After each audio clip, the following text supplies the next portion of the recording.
Kuz va qish mavsumi yaqinlashgan sari hammamiz uyimizda gripp va shamollashlar ko'payib boradi va bu borada ota-onalardan iltimos qilgan bo'lardim. O'zingizcha o'zboshimchalik bilan bolalarga antibiotik preparatlarni bermang.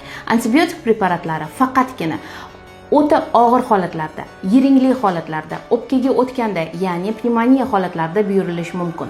Agarda bola shamollaganda birinchi kun va ikkinchi kundan siz antibiotik preparatlarni bersangiz, bolaning immuniteti tushib ketadi va u har xil viruslarga qarshi kurashishni bila olmay qoladi. Shuning uchun agarda bola shamollasa, isitmalasa, unda faqatgina pediatr va shifokor nazorati ostida antibiotik buyuriladi. O'zim Germaniyada o'qib kelganimda, u yerda antibiotik preparatlarni aptekalarda sotish mumkin emas edi. Chunki antibiotik preparatlari faqat reanimatsion holatlarda retsept asosida buyurilardi va uni aptekalar retsept asosida olib kelib berishardi. Hech kim o'zboshimchalik bilan antibiotik preparatlarni qilishga haqqi yo'q. Chunki antibiotik preparatlari bu immunitetni tushirishi, insonni unga bo'lgan qaramligini uyg'otishi va keyinchalik boshqa dorilarni ta'sir qilmasligiga olib keluvchi preparatlar bo'lib, faqatgina shifokor nazoratida buyuriladi.